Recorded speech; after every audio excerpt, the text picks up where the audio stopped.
कुणी येतं आणि आम्हाला काहीही सांगतं आणि म्हणतात पवार साहेबांनी काय केलं. इथल्या शिक्षण संस्था पवार साहेबांच्या माध्यमातून झाल्यात, इथले रस्ते पवार साहेबांच्या माध्यमातून झाल्यात. एवढंच नाही तर आज मी जी व्यासपीठावर बोलतेय तर स्थानिक स्वराज्य संस्थांमध्ये महिलांना 33% आरक्षण पवार साहेबांमुळे मिळालं. सर्व पवार कुटुंबीय, रोहित दादा, आदरणीय व्यासपीठ आणि प्रामुख्याने उपस्थित असलेली ही नारी शक्ती, आज एक सर्वसामान्य मुलगी तुमच्या समोर का बोलतीये किंवा आपण सुप्रियाताई सुळे यांच्याच मागे का उभं राहायचं.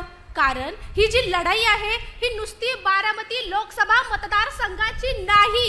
ही जी लढाई आहे ही लढाई आहे स्वाभिमानाची, ही लढाई आहे निष्ठेची, ही लढाई आहे स्वाभिमानाने निष्ठेने आपल्या माणसांसोबत आपल्या माणसांसाठी उभं राहण्याची लढाई आहे.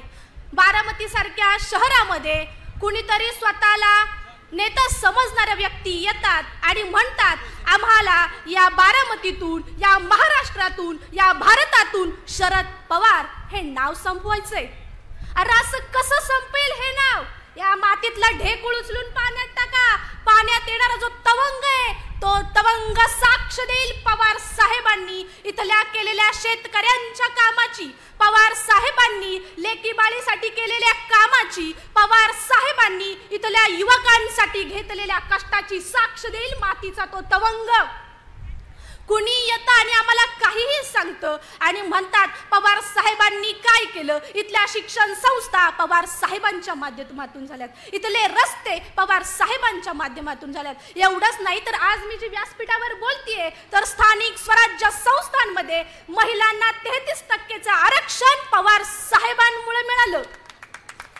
इथं जास्त प्रमाणात महिला आहे. तुम्हाला एक गोष्ट सांगते, मणिपूर सारख्या राज्यामध्ये दिवसा ढवळ्या एका महिलेला निर्वस्त्र करून फिरवलं जातं, तरीही देशाचे नेते आदरणीय मोदी साहेब याच्यावरती कुठलंही भाष्य करत नाहीत. आणि मग हे महिलांना संरक्षण देतील का.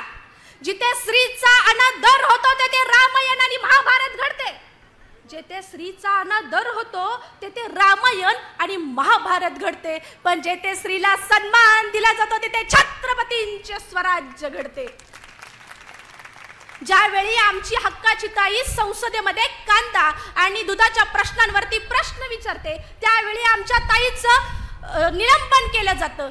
सुप्रियाताईंचं निलंबन काही वैयक्तिक प्रश्नांसाठी होत नाही. त्यांचं जे निलंबन होतं ते तुमचं आमच्या शेतकऱ्याचा आवाज संसदेत मांडला म्हणून निलंबन होतं. हे निलंबन होतं इथल्या जनतेचं, हे निलंबन होतं इथल्या शेतकऱ्यांचं, माता भगिनींचं आणि या लोकशाहीचं.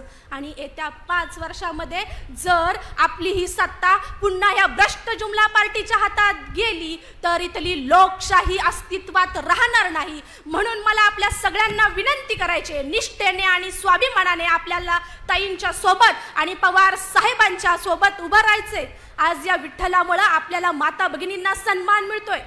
पवार साहेब जर नसते तर या व्यासपीठावरती तुमच्या माझ्या घरातली गोरगरिबांच्या मुली लेकी बाळी आल्या नसत्या.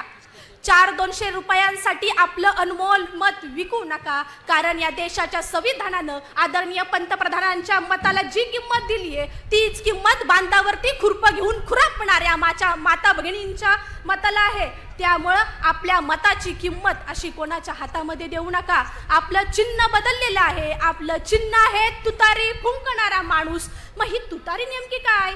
ही तुतारी म्हणजे शेती, माती आणि संस्कृती यांचं प्रतीक असणारी तुतारी. ही तुतारी म्हणजे महिला आणि शेतकऱ्यांच्या सन्मानाची तुतारी. ही तुतारी म्हणजे महाराष्ट्राच्या स्वाभिमानाची तुतारी. आणि महाराष्ट्राचा स्वाभिमान दिल्लीमध्ये तेवढ ठेवायचा असेल तर आपल्याला सुप्रियाताई सुळे यांच्या बाजूने निष्ठेने बळकट असं केलं पाहिजे. एवढंच बोलते. जय जिजाऊ, जय शिवराय, रामकृष्ण हरी.